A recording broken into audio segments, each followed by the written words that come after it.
Good morning, everybody. It is December the 14th, and it is Wednesday, middle of the week. And what is going on in Las Vegas? Well, the market is changing, and I wanted to just bring up the November transactions for the past 11 years, a little bit different than doing the stats today. So if you look in November of 2022, just last 2 weeks ago, we ended up with 2,083 transactions. Oh, please. Put my earphones on. Anyway, we ended up with 283 transactions. Now, that is less than half of what we did November a year ago, and a little bit more than let's see, in 2020, we did 3,800. So we did 1,800 more than we did last month. And if you look at the numbers, and I went back to 2011, there is no month of November in the past 11 years that we did under 2,100 transactions. So it's remarkable. And it's remarkable because we had the highest interest rate hike ever when it went from 2-3% up to 6% plus. And so the market responded, and it responded with, hey, I ain't buying, right? And the price went down, though. If you look at the median price, I adjusted it to 425. We had it up at 435 because it looked like it ended in November at 435, but then if you look at Clark County, it really ended at 430. And now I went in, I said, geez, this is a moving target here. So now, as of the first 2 weeks, it is 425. And we shall see with the fewer transactions that we're having in this month, we're having less than we had last month, month to date, that we might end up around 425. So I'm going to go out on a limb and say 425 is going to be 425,000 is where we're probably going to end up. But we shall see. Anyway, I want to let everybody know that when you're doing your business plan or your battle plan for 2023, you have to understand that interest rates are coming down. And you have to also understand that probably 2023 will be better than 2022, but not as good as 2021. And we probably won't see a better market till 2024. And I am saying that boldly because that is what Dr. Young and Brian Buffini said. And I'm going to play a few minutes of their the minutes where Dr. Young is speaking directly to the real estate market. And it takes about 20 minutes. And also, we have the bold prediction report for 2023 as a downloadable guide.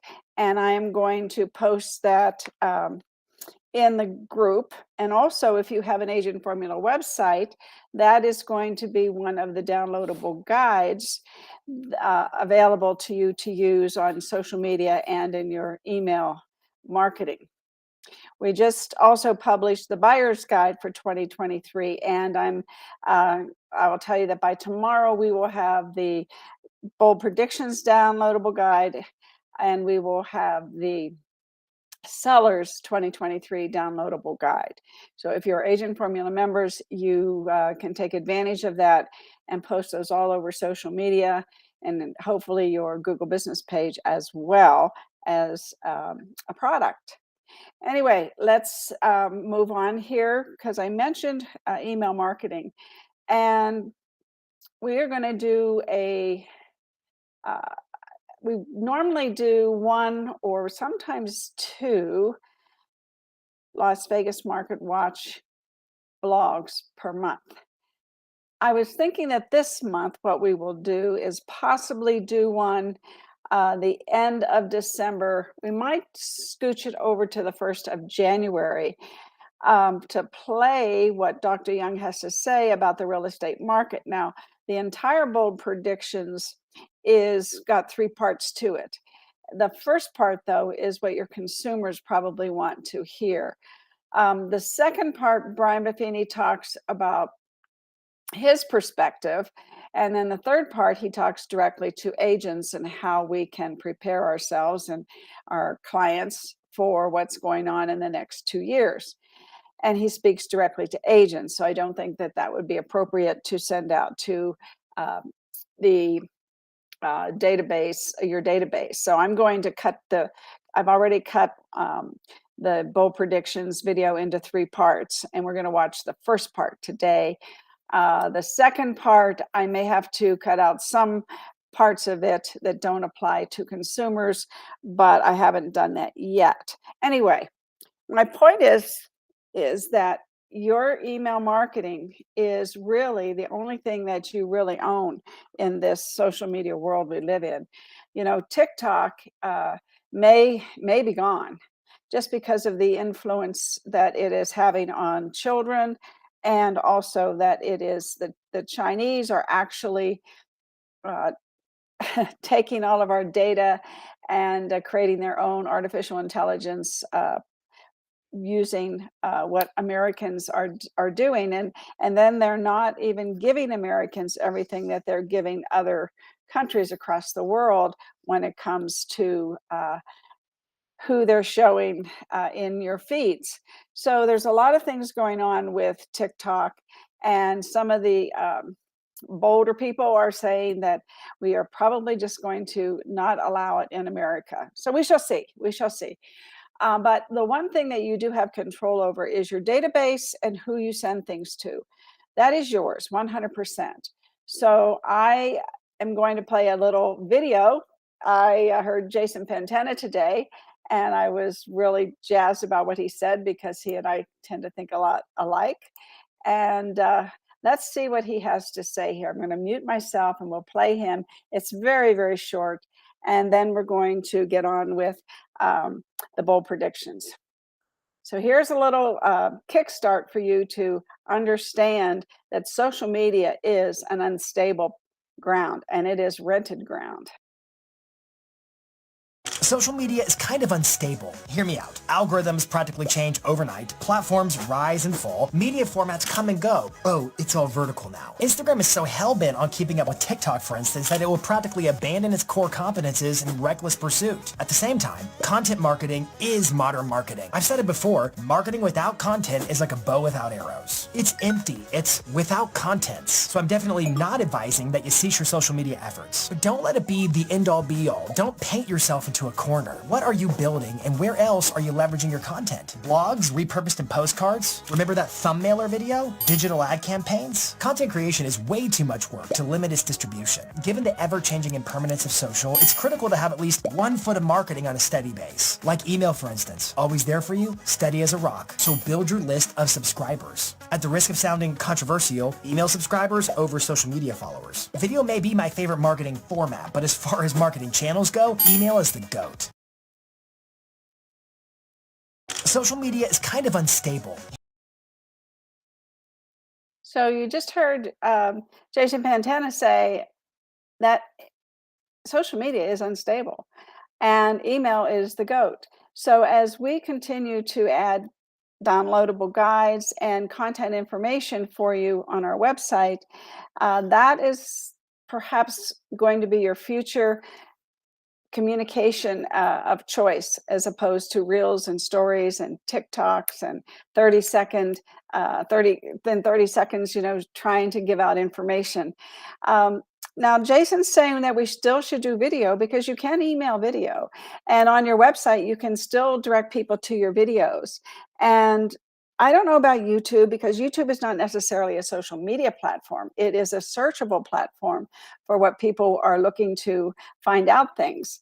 And because YouTube is owned by Google, I'm a proponent of your Google business page. Jimmy Dague is currently doing a boot camp for some of his newer agents, and he's asked me to do a Google business page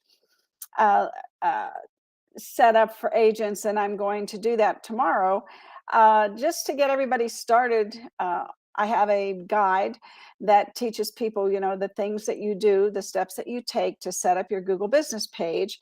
And if you haven't done one yet, the first thing that you really need to do is to go to Google, set it up, and they are going to send you a postcard to legitimize that you are at the address that you say you are. And that's very important.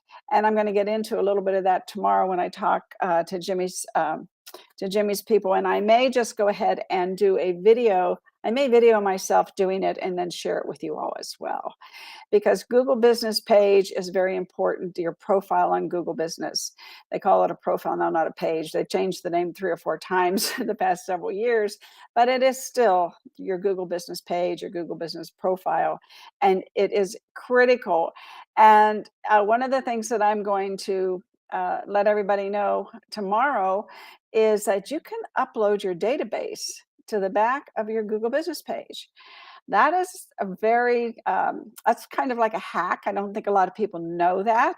Just like I don't think a lot of people realize that you can actually use your listings as products on your Google business page. But having said all that, it is going to be important in your battle plan for 2023 to get yourself a YouTube channel and a Google business page. In the meantime, let us listen to what Dr. Young and what Brian Buffini are predicting for 2023 and 2024. So we're gonna hide Jason there, and we're gonna put up bold predictions. And I'm gonna mute myself. And this says an hour, but it isn't. It's it's only 24 minutes. So here we go.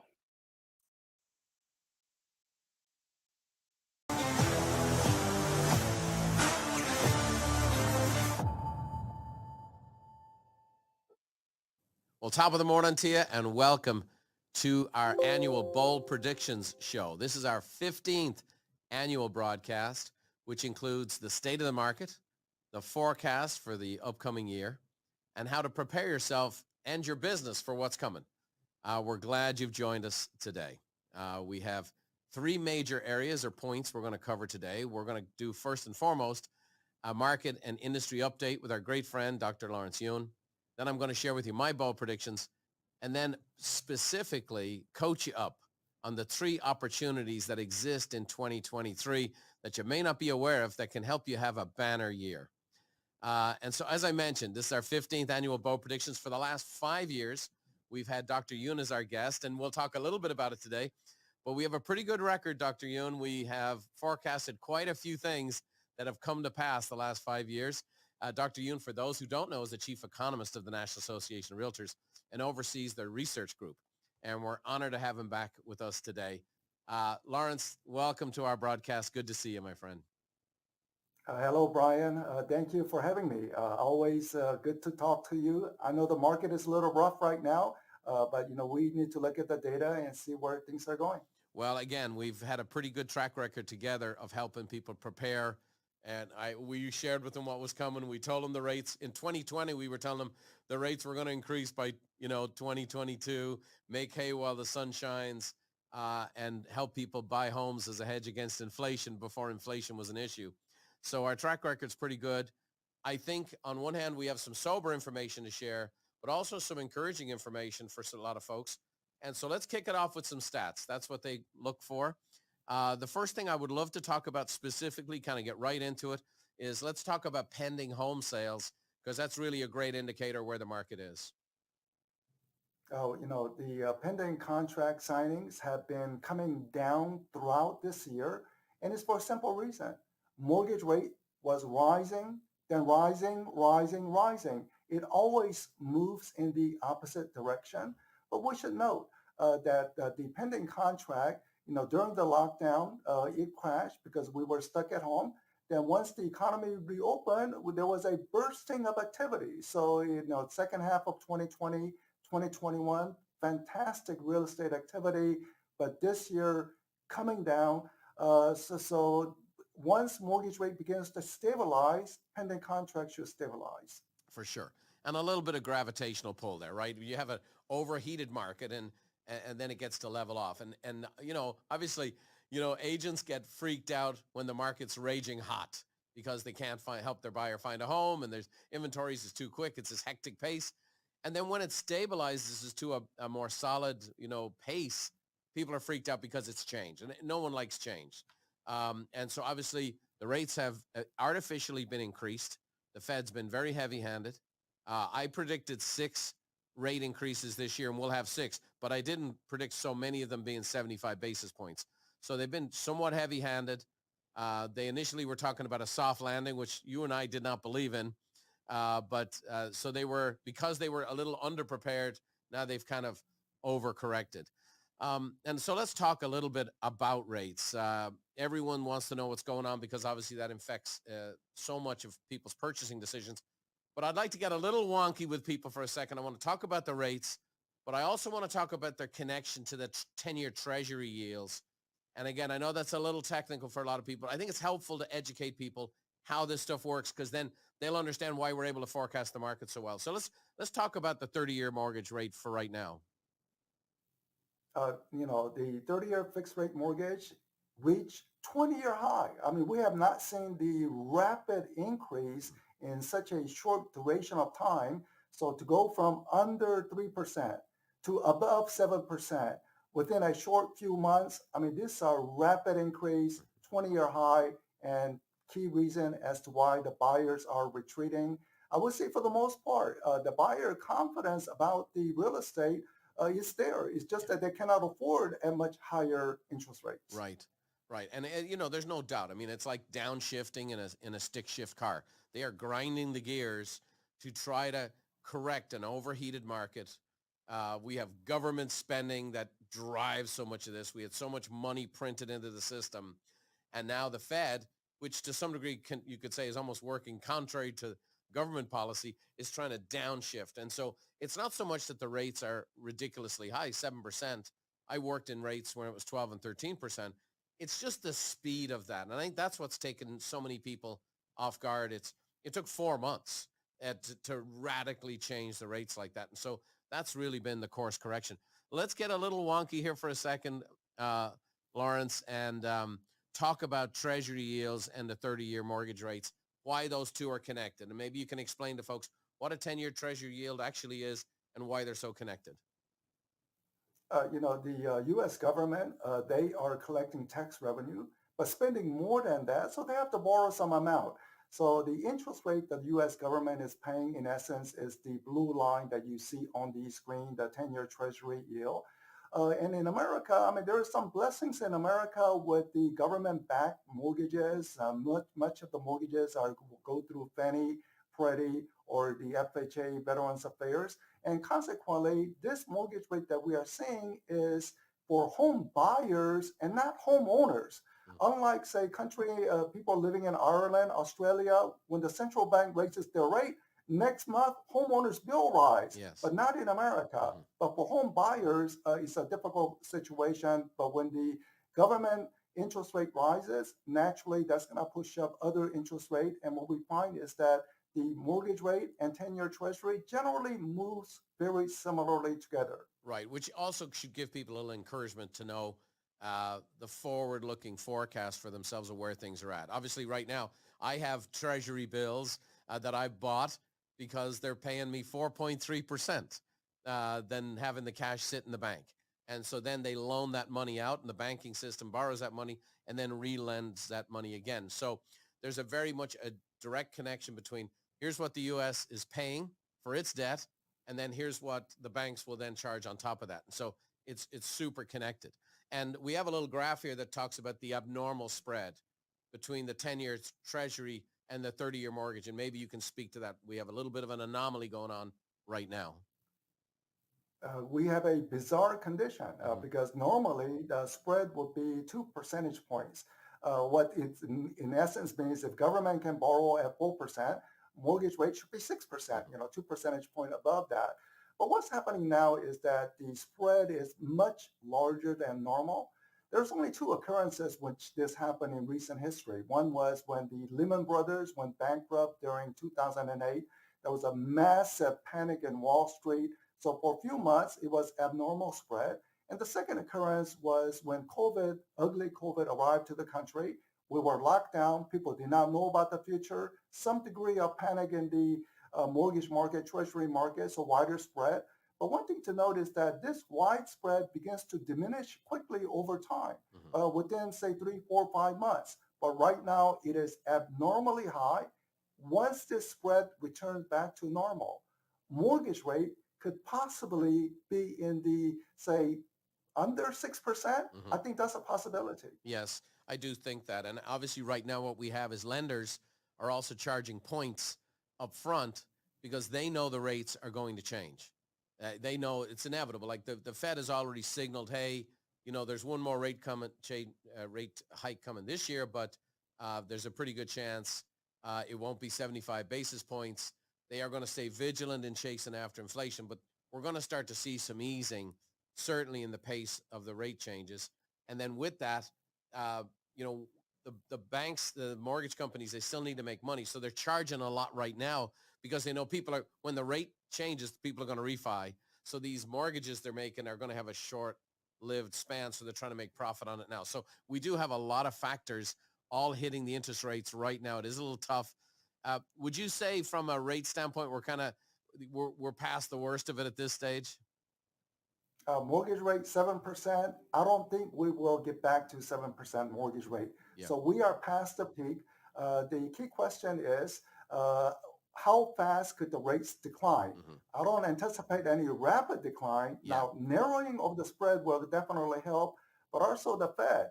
They will raise interest rate maybe 1 or 2 more times, but it looks like less aggressive move. And also the mortgage market and the treasury market already knows this. Right. So it's not a surprise, which means that even on the day when the Fed raises interest rate, the mortgage rate may not move all that much. It won't. And again, we're seeing the stock market is already built in and anticipates this. The stock market's 6 to 9 months out, and they're already saying, hey, they're already forecasting past it. It takes a while for the real estate business to catch up. And another reason for that, obviously, is, and I'll talk about it later on, is the impact of rents. A hot topic we always get into, Lawrence, is inventory levels. So a lot of times when they screech these rates, inventory levels start to expand significantly and market times start to expand significantly. That's not exactly happening right now. So let's talk a little bit about inventory levels and what you're forecasting for 2023.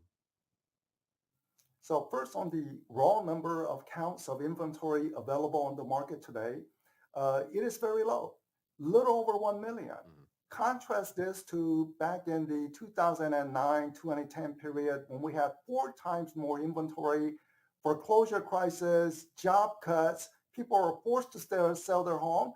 But today, there's a job creation. I know that in some industry, they're laying off workers, but other industries are hiring people. So overall, there's more job creation. So much less of a forced sale of a home. Consequently, there's a limited inventory and people who are locked in at those 3% mortgage rates of the past few years, they're saying, oh, we love our mortgage rates. We don't want to give it up. Right. So even though they may need a larger size home or a better location, they're saying, oh, we love 3% mortgage rates. Yeah, and that's really the first dynamic we've had in this. I'm 36 years in the business, and I've never had a time when I've heard people say, I love my mortgage. It's always, I love my home, right? I live in my home, but now it's, I love my mortgage. And so that is creating some reluctance again for people to move. I'll be talking later on and in a follow-on episode about the job market. The job market is very unusual, especially because of the early retirements. And it's one of the reasons why some of the tools available to the Fed are not available during this time of inflation. And so COVID, early retirements have really affected things on the job side. They're hoping to raise the unemployment rate, which I know sounds cruel to people, to try to stem inflation. But there's a lot of factors involved, and I don't think they have as many tools available as they used to. The other dynamic is, like right here in California, I was looking at to develop a piece of land and build 14 units on it, and 50% of the cost is in the, if you will, the legislative process of building the property.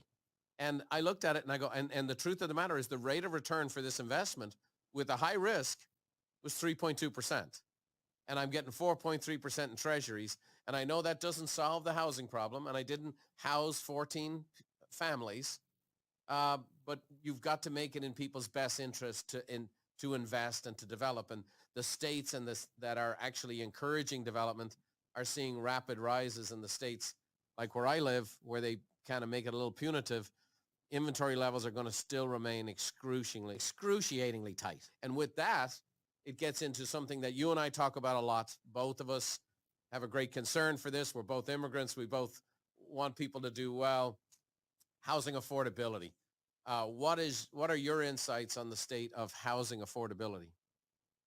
Well, the prior chart, which shows the home construction levels being down, especially in California, which is the reason why, we are seeing the much lower inventory and much higher prices in California compared to other states. So one has to really address about how do you get more builders to build with less regulation. Now, we also have to care about what's the right balance with the environmental issues, but we cannot be excessive in restricting supply.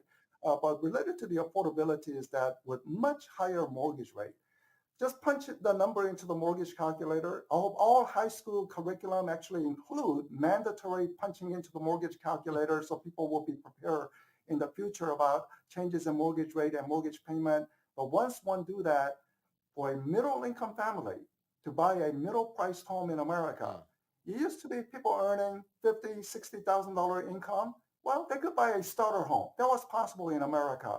Not today. Higher mortgage rate is implying that one needs about $85,000 in income to buy a starter home. So this is really the reason why we are seeing decline in pending contracts. Yeah, I was noticing, I actually got this data from you, just showing that, you can see the upward trend in, 35% right now is the percentage of salary towards a mortgage. Now, the good news is, as you're projecting through 2025, that should fall to 30%, and by 2030, it should fall to 24%. So that's an encouraging sign. Obviously not, there's a lot of things can happen in wars and pestilence, and things can happen in the next 8 years or so. But right now, it's a very high percentage. In fact, I was just in Toronto, and our average sales price just dipped below 400,000. Their average sales price in Canada is over 600,000.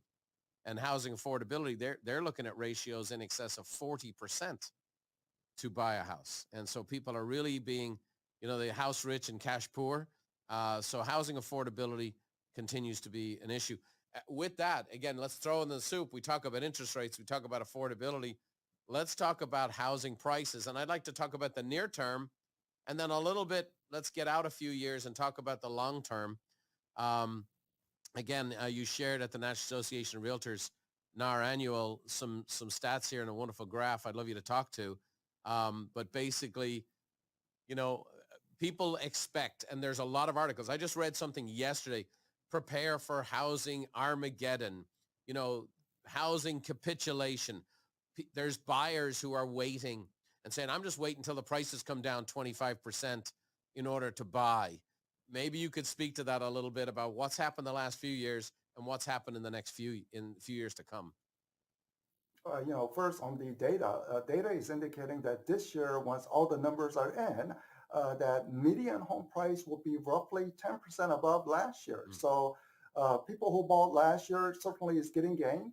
I think the key question is, what about those people who bought in spring and summer and now seeing some price decline? Right. Yes, there are some price decline in some markets, and also there are some seasonal factors in it.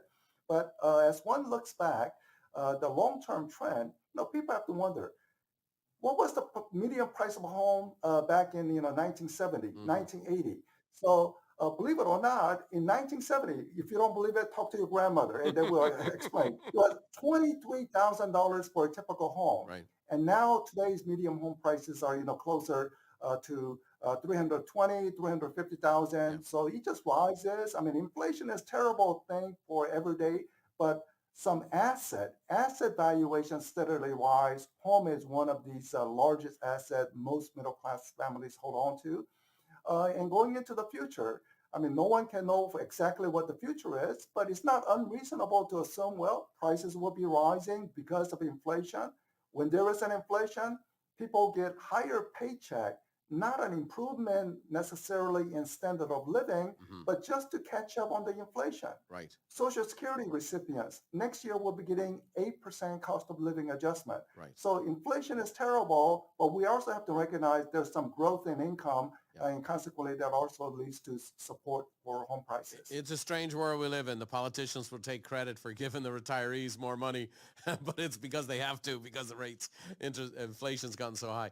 So 2022, just to wrap it up, 10% when it's all said and done, January through December, so the asset went up 10%, and that's with an interest rate that went from below 4 to above 7. 2023, in our discussions, you've mentioned, unit sales will come down about 7%, but that you're expecting prices to be basically flat or maybe even increase 1%. And then in Uh, 2020, it's a go ahead. it's a nationwide forecast, which means that roughly half of the country will see some gain, Yeah, and other half of the country could see some mild decline. sure. Now, only exception of this forecast is I worry about San Francisco area Yeah, because it's so expensive. I would not be surprised if San Francisco, Oakland region would see 15% price decline, but that would be the one exception. yeah. Most other part of the country, stable prices in Yeah, and essence. even San Diego, like we are, we've become the garden spot, and a lot of Northern California people came down here. But I would also say, we had a 19% increase, and that's bound to level off somewhat, and it's like, okay, we might see 3, 4, 5 points drop. So the areas where they had the highest appreciation, unless there's unusual market conditions, people, moving there. We're seeing that in the obvious transplant markets are Florida, Texas, Tennessee, Arizona, low tax states are Nevada. Those are prospering. Um, and there continues to be price pressures because people are moving from expensive areas. Like Californians go out to Texas and they're still like, hey, this looks like a good deal. They go to Tennessee. New Yorkers go to Tennessee and they're like, I'll take 2. And so not great for the locals, but yeah, like I said, you're as people are preparing for the year because they're hearing all this doom and gloom, Lawrence. Just let's make it clear. We're seeing a drop off in sales. So, and again, we'll talk about this, a 15% drop in the number of transactions this year, overall a 10% price increase. Next year, about a 7% drop in overall transactions, but pretty much hold steady on a national level. And then for 2024, you're forecasting a 10% increase in sales and a 5% increase in prices. I think by 2024, we will definitely have lower mortgage rates. All this action by the Federal Reserve to contain inflation, even if it works halfway, means we will have inflation rate of 4 or 5%. That means lower mortgage rates. Again, the big picture is when there is high inflation, high mortgage rates. Mhm. Low inflation, low mortgage rates. Yeah. So the directional impact is overall for lower interest rates, and that always fuels home buying. So home buying steady, with 10% growth, those are nice gains. Yes. And like I said, Chairman Powell has made a commitment to his target rate's 2% for inflation. If that's his target rate, eventually the rates are going to come down. We may never see the during COVID rates again.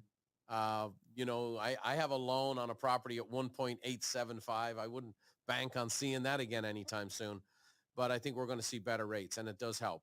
I think overall, again, it's a solid market. It has been the speed of the change is what has caused the concern.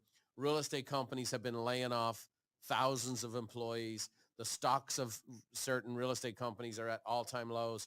And that's because the speed of the change, the rate increases, and the amount of run-up that did take place. But the news of our demise is greatly exaggerated. And overall, like I said, a 7% drop in sales next year, prices holding steady, followed by in 2024, a 10% increase in transactions and a 5% increase in price. Boy, I'd take that every year, right? That's a very healthy time. So we just got to hang on, do well this next year. Let me ask you this in conclusion, Lawrence, and I always appreciate you taking the time for us. What advice would you have for anybody in business in 2023? They're looking at all But, this data, they're hearing this stuff. What's your best advice for them? always first understand housing is a cyclical business. So during the good years, save up some portion or invest in real estate. Rental income has been very good, but always prepare for some cycles going along the way. 2022, especially second half, quite an ugly data related to the transaction volumes coming down.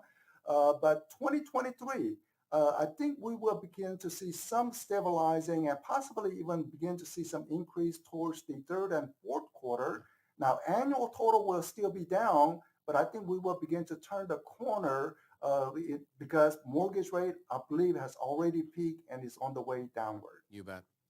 Well, Lawrence, we really appreciate you and taking your time. I know you're traveling right now, and thanks for making your time for us. I also want to extend my appreciation to your team for all the research they do. You guys do a great job. Thank you for fueling me and my team with all your content. And we then always want to distribute it to people to help them make good decisions and navigate the market. So thank you again for participating this year. And like I said, I think the worst is over. There's a few more bumps along the way, but I think overall 2023 will be solid and 2024 will be great. Thanks for joining us this year for our version of bold predictions, Lawrence.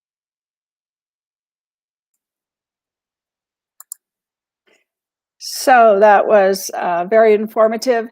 And I will go ahead and clip the charts that they showed during that video and post them for you. Might take me, try to get it done by tomorrow, but worst case, I'll have it done by Friday. But anyway, I'm also going to clip the middle portion of bold predictions, and we can listen to that as well. Perhaps Friday. I don't see why not. Anyway,